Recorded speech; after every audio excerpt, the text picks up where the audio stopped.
Hello, I'm Enzo, and how easy is it to beat Borderlands 3 with only legendaries? The reason I said easy instead of the usual hard is because of the ridiculous legendary drop rate in this game. The rules of this run are, I can only use legendary gear, no guardian rank, and any gear goes until I get my first legendary. I also have these counters that show how many legendaries I have and how many times I've saved and quit to farm an enemy.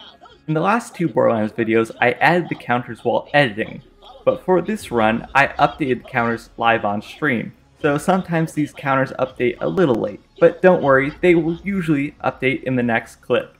Similar to the pre-sequel run, Shiv, the first boss, doesn't drop a legendary.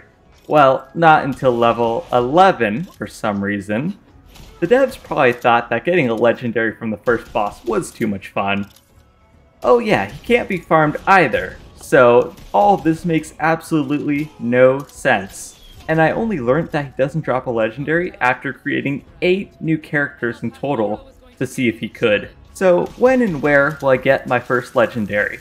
Well, dear viewer, this is Borderlands 3, where any enemy can drop any legendary, anytime, for any reason. While doing the Powerful Connections mission, I learned that you need a human spine to get the secret bunker, but more importantly, I killed a chubby skag along the way, which dropped a quasar. Ooh, chubby boy. Hey, imagine if we got a legendary from a chubby skag. This game's so stupid. It's a quasar. But this quasar is special. When I threw it, it longbowed and disappeared. It was glitched. And at first I was confused, but near the end of the game I realized why it was glitched. I got this at level 2, where I assume you can't get elemental gear, or something like that, meaning it was a quasar that always spawns in shock that had no element. So it's a quasar with no element. So yeah, I now have an illegal glitched item. Cool. And at this point, since I'm basically melee and action skill only, this is the first time I ran past all the bandits straight to Vaughn. Show off those pro gamer dodging skills. And I freed him with melee. Since this is my first full playthrough with Amara, I was learning how she worked, and I did do a little bit of another run with her, and I used Phase Grasp, so this time I decided to use the purple ability, the cool orb. And I also learned that Amara's action skill is based on her element, which by default is shock, making this shock skag the most difficult fight I've had in the entire game.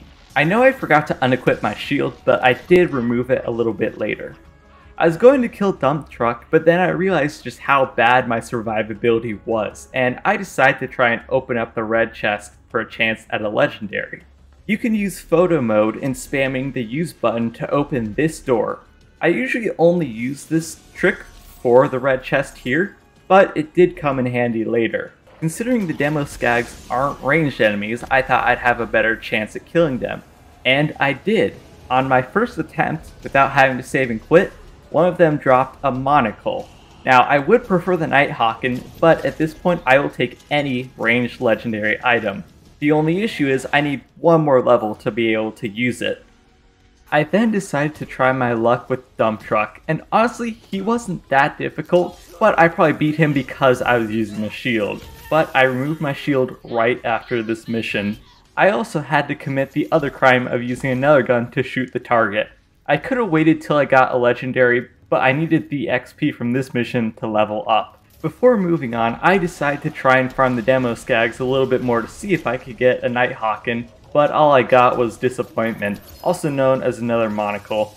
At least it was slightly better than my current one. So if you take a look at the counters, you might be able to tell I've never had really good luck with getting the Nighthawken, so I decided to move on with the story. The only issue is I had no shield. No shield in this game is a death sentence, which would probably make a fun run. But anyways, with no shield and a monocle, let me introduce you to Sniper Elite Borderlands Edition. Yes, that is literally how I played this level out, and actually a good portion of the game until I finally got my Nighthawken. It's a slow and painful playstyle, sniping in Borderlands 3, especially because I'm playing on a controller, and I haven't played on an Xbox controller in a long time. but at least it worked, and I didn't die as much as if I had just run in like I usually do. A lot of sniping later, the mouthpiece fight.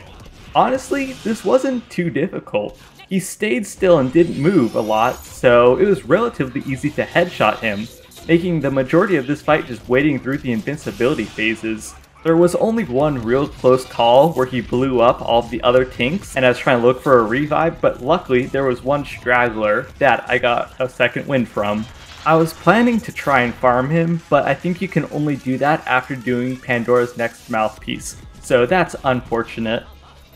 After looking through all of my options, I realized there's only one farm that's worth my time, the Demo Skags. The reason for this is that the Nighthawken can easily carry you slightly past Space Laser Tag, so it's a great weapon to get. And you know, the monocle is absolutely useless. Well, not as bad as I originally thought, because it did help out a lot in this run, but you know, it'd be nice to have another, or automatic, weapon. Anyways, after 11 total farms just for the Demo Skags, I finally got my Nighthawken. For this video, I'm gonna skip all the story because nobody likes it, it's not great, and it's extremely boring. So during the worst parts, especially in the beginning in Sanctuary, I was literally playing Bloons TD6 just to pass the time. And at the same time, I'm going to be skipping a lot of the combat because, you know, it's pretty repetitive. And this video would be like 10 hours if I did skip any of the combat. So there's that. In these runs, I normally wouldn't go for vending machine legendaries. However, considering my Quasar was actually bugged, I think it's completely fair to take this Firestorm. It also helped me out a lot in this run, so it was a great purchase either way. I also had Revenge of the Cartels on during this entire playthrough, which was an amazing source of legendaries, but I also had it on just because I think it's one of the most fun events in this game. I mean, who can resist even more enemies to fight? Even without a shield, I've always struggled through this area, but, you know, not having one makes it way worse. However, the nice thing about Borderlands 3 is that NPCs can revive you, so Lorelei is kind of like a backup just in case. The Firestorm and Nighthawken are also proving their worth amazingly here. And honestly, the most difficult enemy in Atlas was this baddie Pyrotech Heavy. First of all, he resists a few of my elements, you know, fire, making this fight incredibly difficult. And he does an insane amount of damage, which is, you know, incendiary, and I kinda don't have a shield. So he does manage to get the better of me. The Gigamind wasn't that difficult either. He kinda just stood there and took all of my Firestorm grenades. Even though I probably should have broken his shield first, it was still insanely effective against him. So yeah, in total, not a bad fight. But sadly, I did not get any legendaries. I will be back here for a legendary later though. And this is my build so far. Onto Athenas, where the worst character in the entire Borderlands series is located. To prevent both me and you from getting diseases from now on, I will turn dialogue completely off. Honestly, this is what I should have done at the start. Borderlands 3 is way better with dialogue turned off. The high point of Athenas, however, was the second and final episode of Sniper Elite Borderlands Edition. Honestly, I've gotten quite used to sniping on controller, and honestly, it's kind of fun, especially with Phase Grasp. The main reason I turned off dialogue is so that I don't have to hear all of the annoying characters in this series, especially she who will not be named. The only thought I had in my mind during this whole part was, finally, inner peace. That's all I could think of. It was peaceful, for once. I kinda lied when I said the baddie Shock Skag at the beginning was the most difficult enemy in this run. That title goes to Captain Truant. I normally struggle through this battle either way, but this time it was worse. Why? Because he resists literally all of my attacks. I had no shield, meaning this fight was going to be ridiculously difficult. I died the first time, but for some reason the second time just worked, I guess. Let me give you a little hint.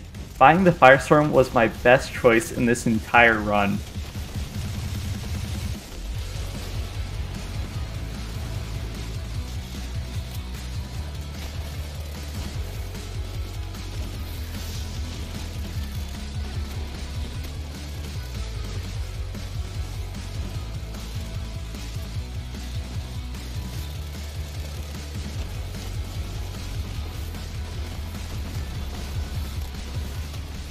After clutching up the Captain Truant fight, I decided to farm the Gigamine some more. On my second farm, I got the Smart Gun, which I'll take anything at this point. 3 runs later, and after dying to my own Smart Gun, which kind of reminds me of something, I got one of my favorite weapons in the entire game, the Hellwalker. Electro City is one of the few maps I actually like in this game. Apparently there are a lot of secret characters in here, like an insane amount. So I decided to farm Wick and Wardy, which I actually didn't even know they existed in this game. But they have a lot of good drops. I mostly want a shield, but I'll take the Quasar. Reluctantly. I don't trust Quasars after the initial level 2 Quasar incident. I also got a AAA, which will come in handy way later. And hey look, a Shock Quasar actually works! Who knew? In the meantime, I decided to kill Kilovolt. This fight was a little bit difficult and I did die one time, but I figured out how to beat him the second time. And I'll admit my first death was also to the Smart Gun. Just saying. The reason I didn't decide to farm for a shield yet was because I knew the shock that he does would just break it anyways, so it was kind of worthless. Overall, not too difficult of a fight, I just had to figure out how to do it the first time.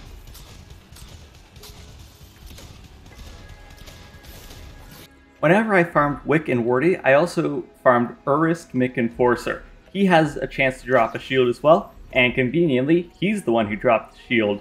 So finally, I can now play the game because I have an actual shield, which gives me way more survivability.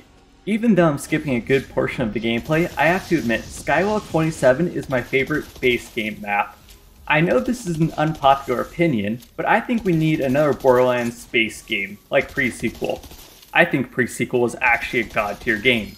Fight me. But we got the Nimblejack, and honestly I'm not a huge fan of it. I much prefer the Hellwalker that I already have. I generally struggle really bad with Katagawa Ball, however I happen to have 2 guns that pretty much counter him. A Corrosive Smart Gun, and a Shock AAA.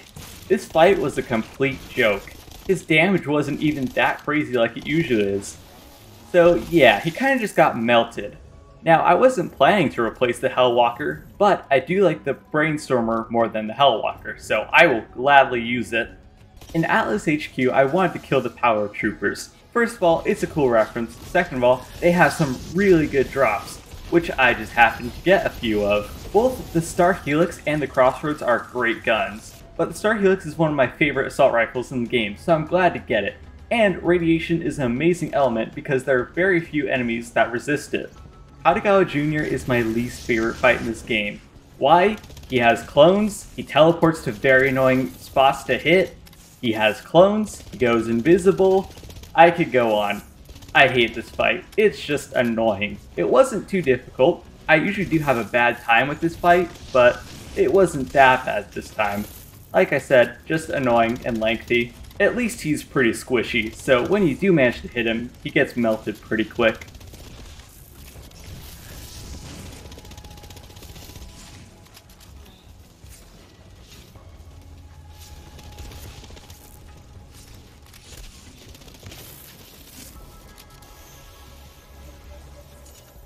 Here's some footage of why I love the Star Helix so much. Just like the other playthroughs, I didn't think Amara was that great, but she's turning out to be one of my favorite Vault Hunters in Borderlands 3. She's so insanely powerful and fun, but probably not as fun as Moe's. Still, that's another thing I love about these runs, how much they enlighten me on how broken other characters actually are. It's nice to step out of my comfort zone for Vault Hunters once in a while. That's one of my favorite things about these challenge runs. Now, I always struggle with the Rampager. His first 2 phases aren't bad, but that third, Fire phase, where he deals an unholy amount of damage and one-shots you most of the time, is really bad. It would be even worse if you didn't have any revives, but thankfully Maya does come in clutch multiple times, and the Guardians he spawns are good revives as well. Just like the others, this was a slow, tedious fight. So here's some music.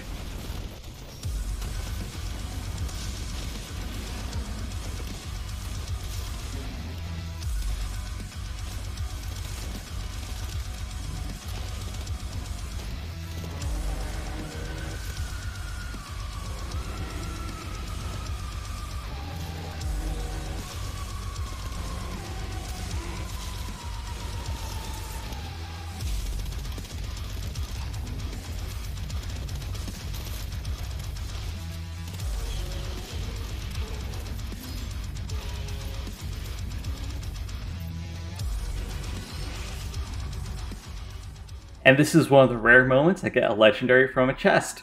Ruby's Wrath. I only used it like once, but it was pretty powerful. Alright, if you've played Borderlands 3 or heard anything about it, you'll know how bad the story is. That's not the main issue I have with it. It's this part where they kill off Maya. Like, really? They had no real point to, and even if they had to kill a character off, they could have done it in a way better fashion than just this. Here's a clip that sums up how the devs made this feel to us. So yeah, that's why we hate Borderlands 3's story. That's why we hate She Who Shall Not Be Named. After getting the cloud kill from that mission, it made me realize just how stupid Borderlands 3's drop rates really are. I only have 18 farm attempts, and I have the same amount of legendaries. No other Borderlands game can do this. I absolutely hate Eden 6, so I'm going to skip like 99% of it. While on the anvil, I decided to farm the Sky Boys. Why? I like the Hex Grenade. Sure, I think they nerfed it into Oblivion. I also got a Rebel Yell, which I don't really like. I'll still gladly take a new grenade upgrade. It's nice to have another element in my arsenal. It is pathetic that at this point I have now surpassed my farm attempts with legendaries. The Warden was a complete joke. The most annoying part was his invincibility phases. That's like my least favorite part of this entire game, the bosses that just have crazy invincibility phases. He was not difficult at all. If I'm being honest, this was probably the easiest boss fight in the entire game. But the good part here is that I finally got a legendary class mod, and it's actually not bad. I don't use the melee tree, but I will take any damage reduction. That sounds pretty nice. The Curse of the Quasars does exist. I don't know how much more commentary I'm gonna put over me getting legendaries, because I'm not even surprised anymore. After I had an equal number of farms and legendaries, I was just like, yeah, that's not that surprising. So here you go, some more boring legendaries. One of the few missions I actually like in this game, Witch's Brew, I can't even do, because it's unfortunately a rare weapon, not a legendary. And here's my tree so far. Like a lot of other fights, I usually struggle with Billy the Anointed, but the Star Helix is so broken that it just deleted him. So that was nice for a change. I also got a legendary from Turnkey Tom, but I had to wait a while to get it. Oh yeah, you also get a free legendary for completing this mission, so add that to the count. Skipping more of Eden 6 that I hate so much, the Family Jewel. This isn't a great map, and it's extremely boring just waiting around for Balex to move around the map. The Genevieve fight is usually not that bad for me, and this time was no different. She was extremely easy. Yet again, Star Helix, Amara's Orange Tree, enough said. I hate Eden 6, but I hate this mission and this map with every single fiber of my soul. This is the worst part ever. I should not have to equip a gun to find the spot to shoot. I completely forgot where the spot was, well, at least for this door, so considering I can't use the rogue site, I had to look it up. Yes, I literally spent a few minutes looking it up, and finally I could open the door. I killed all the billies to see if they would drop anything, but they didn't. It would have been nice to get the relic just to have it after I unlocked my slot, but nothing. I always do sellout. I mean, who doesn't love a free gun? Especially with dialogue turned off so I don't have to hear it. The Cello is an insanely powerful weapon as well, so it's great to have. I also kind of forgot about this guy that existed. I remembered him the second I saw him, but I was like, what does he drop? Oh yeah, the Big Boom Blaster, which I'll gladly take an improvement to my shield. It also helped me out a lot in the next fights. Archimedes is usually a joke, but after I learned you can phase grasp him, this fight was pathetic. Like, he couldn't even do anything. He just died for free. It was ridiculous. I'll admit, I might have died to Aurelia the first time, but it was my own dot damage that killed me. I died to my own dot damage quite a few times in this run. I just learned that I had to play distance, especially with the super fan. This does, like splash damage, so I think that's what killed me the first time. Overall, Aurelia usually isn't too bad. She's kind of on the difficult side, but with Amara's healing from elemental damage, it was just a joke. Amara is probably one of the most powerful Vault Hunters in this game. Sure, you can say Zane and Mose are broken, but lifesteal, almost guaranteed from her abilities, is amazing. You don't need kill skills or anything. Alright, on to Graveward. I actually kind of like Graveward. He's an insanely fun boss, interesting mechanic where the whole arena slides, but you know what I don't like? Corrosive attack. You'll see that in a little bit. The fight itself isn't too insanely difficult, considering, you know, he just stands there. He has a massive crit spot on one of his hands, but I kind of forgot about that until later. So I'll just let the fight play out.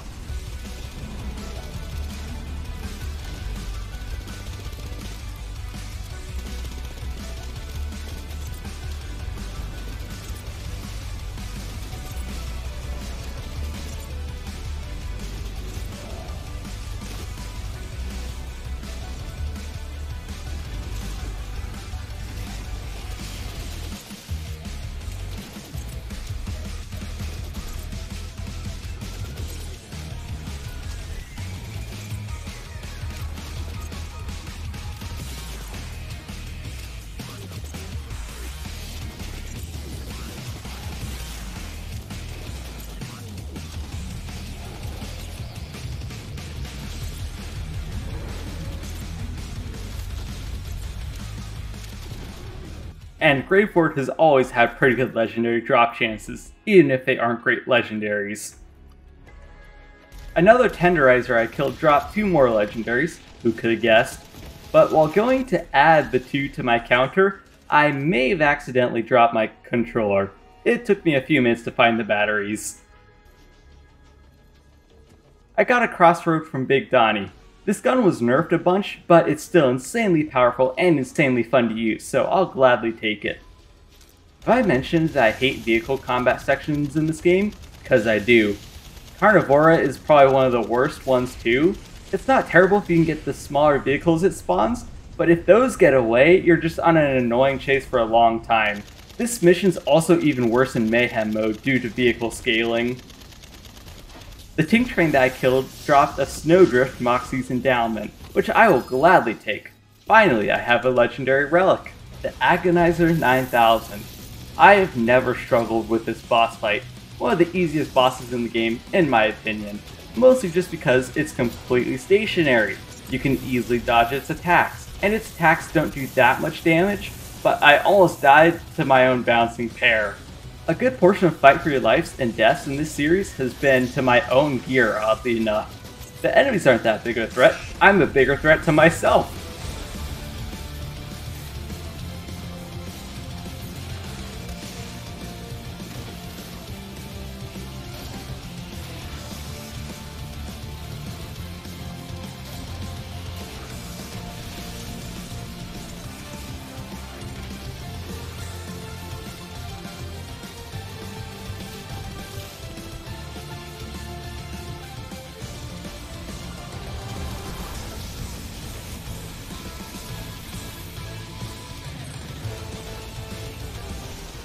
I styled on Pain and Terror.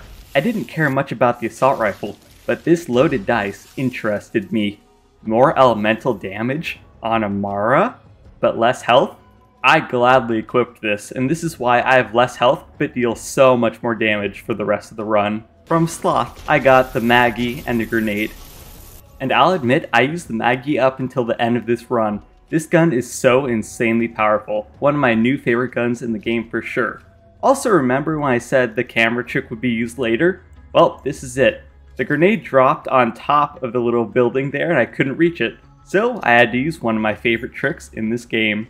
Have I mentioned that I hate vehicle combat sections again? Oh, well I do.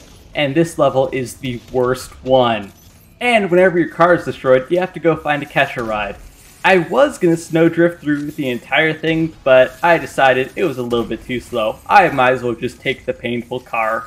And if the drop rates aren't crazy enough, this game gives you so many free legendaries, it's ridiculous. I normally would use the red suit, but the big boom blaster is kind of broken, especially considering you automatically pick up the booster shields. So here's a small clip to prove why the Maggie is one of my favorite guns in this game. Combined with all of Amara's chain skills, I just delete every enemy in my sight. Troy Calypso. Not a difficult fight, certainly a cool concept for his fight, but it's just slow and boring because guess what? More immunity phases! I was literally just waiting for him to get out of his immunity phases so I could hurt him. He doesn't even do good damage to me, that's the most pathetic part. So yeah, that fight was nothing. This fight is just pathetic. It always is, always has been.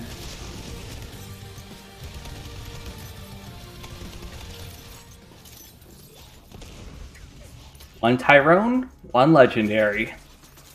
Another Tyrone. Very interesting. At first, I thought he dropped 3 Legendaries, but it turned out to be 4. So I guess that's pretty neat. I used to like the yellow cake, but I'm not a huge fan of rocket launchers in Borderlands games anymore. However, that looks like a decent class mod, so I will gladly take that. Useless Sleeping Giant, used it like once, hated it. And another Star Helix, now you're speaking my language. General Truant, nothing compared to Captain Truant. The Maggie is broken, even though he resists a few of my elements. The fight was relatively easy, now that I'm actually pretty powerful. This is probably my second favorite area in the base game. I'm not a huge fan of Necro DeFeo as a planet, but this small section, something about it, is one of my favorite parts of the entire game. I don't know, I'm a huge fan of the Maliwan military, and it also kind of reminds me of the Lost Legion from the pre-sequel. So yeah, in total I love this area and love the combat. Typhon de Leon also technically gives you a free legendary, so I'll count that as well. I was extremely confused when I went to go see my storage, but then I remembered that each Vault Hunter has their own different room. I really like the look of Amara's room. Maybe having Revenge of the Cartels on wasn't a great idea considering just how many legendaries I've gotten from it. I've never really used the Hunter Seeker before, I didn't know what it did up until now, but it is one of my new favorite grenades. Besides that though, the gear wasn't too great. I also decided to kill the Broodmother because, you know, it was kind of along the path, but I no longer trust TDR weapons, especially after the Smart Gun incident. I'm getting tired of saying another legendary, but what else am I supposed to say here? I find this section to be a very fun amount of mobbing. The anointed enemies were a nice bonus because they weren't too difficult and, you know, can be phase grasped. Considering all of my abilities and the Maggie, this entire section was just a piece of cake with all of my abilities and, of course, the Maggie. I also got a legendary from that anointed guy, Irene the Destroyer, potentially my least favorite fight in the entire game. Why? Invincibility phases. But these are special invincibility phases. You have to climb on the back of the Destroyer and hit a special eyeball to disable the invincibility phase. Now, I think there is a way to hit it without climbing on the Destroyer, but I kind of forgot that when I was doing this run, and I just wanted to get it all over with. After making a bunch of cuts, because no one wants to watch the fight due to how many boring invincibility sections they are, Irene was a really easy fight. So, yeah, not much else to say.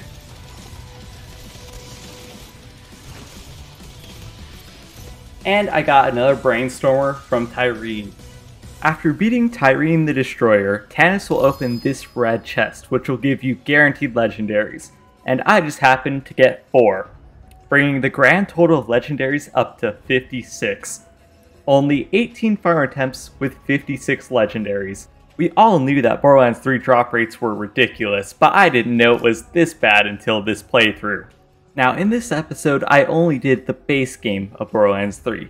I'm gonna make a second part to this coming out who knows when, of all of the DLCs. So I hope you're ready for that video, or you can catch me live streaming it here on YouTube.